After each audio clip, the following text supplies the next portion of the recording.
I'm Payne, I work for Ageas. We specialise in insurance, so motor and health insurance. I am process automation lead. I've worked within automation for Ageas for the last 5 years. Recently, within the last month, been promoted to process automation lead. So essentially I've transferred from looking after the automation programme once it's gone live to generating the new programme, so getting new automation opportunities in. So I've been an operations team manager at Ageas for the last 13 years. So working in that operations areas, I was very close to the back office processes to the point where I was promoted to senior team manager, or actually supported temporary staff coming through the doors quite often, quite regularly. So actually it opened up opportunities within our continuous improvement team to bring in Prism and start to automate some of those repetitive processes along with the robotic process automation journey. So yeah, main line of business is insurance within using that robotic process. Like we said, Ageas have been using Prism for the last 5 years, using the robotic process automation part of Prism. However, for us now, we're looking to go out and invest in that intelligent tech. And what's next? So how can we scale what we've done? Where can we take this now? And actually, what's the future tech and what's available? What's out there and what can we do? What can we bring? We've had about 120 or circa 128 automations come through our Prism robots.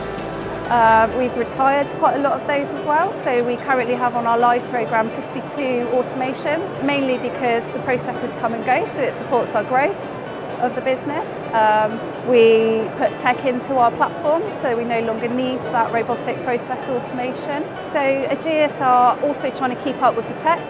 So we've gone through 3 platform migrations. So our core functionality, our core system, we've migrated to 3 different systems in the last 10 years. So we've actually used robotic process automation to take our clientele from one platform through to another platform, through to another platform.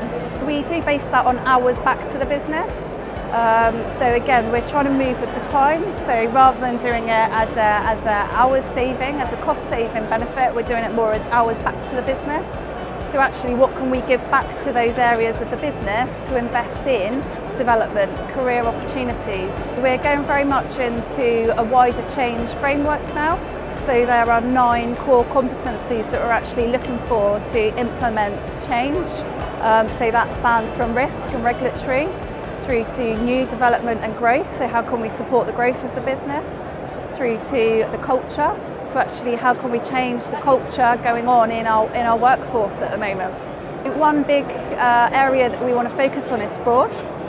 So how can we use our technologies to home in on our fraudulent population? Actually, it's very difficult to identify a fraudulent customer. It's very important that you use the emotional intelligence of a human. For example, no claims discount. So at the point where you take out a new car insurance policy, for example, we will ask you to prove what proof of no claims bonus you have. Actually, how easy is it to use intelligent automation to go out there and look at a document to work out whether it's fraudulent or not? So it's very important for me that we keep people engaged, we get their buy-in, we use their knowledge. They are subject matter experts in the work that we're looking to support them with. As an example, we use what we call a workplace page. So we have a work Facebook group for the whole entire business. We have our own automated solutions workplace page. And we recently put out, or not recently, 5 years ago, we put out a poll to name the robots. So each one of our robots, our workforce, has a name, and actually it really encourages our business areas to get behind the bots, and it's personal. So for me, I was brought up with morals and respect and to be confident. I was an independent girl growing up. My parents always encouraged me to be independent and be confident and challenge what is the right thing to do. I'm recently on a Women in Insurance programme, and it teaches you and encourages you to use that confidence to make people aware that you are capable. You are as capable as anybody else sat on the table in front of you, and be kind and be real. I encourage flexibility in the team. So I have 2 boys, Bailey who's 7 and Tyler who's 5. So I've gone through my career, I've maintained a full-time career in a job that I love, whilst being able to have my family. You know, along the road, Ageas has been absolutely flexible with everything that I've needed in that journey. You know, as a country, we're going away from that core hours of 9 to 5 working, and actually we're going into a place where our hours are, they're varied, there is flexibility, there is the ability to work hours around to suit a lifestyle. You know, it's that work-life balance. So I have a great team underneath me. Again, I encourage flexibility with them. So as an example, we all have laptops. We all have the ability to remote in from home. You know, if my boys have sports day, I can go out, I can see their sports day, but actually I know once they've gone to bed, I can log in and I can play catch up.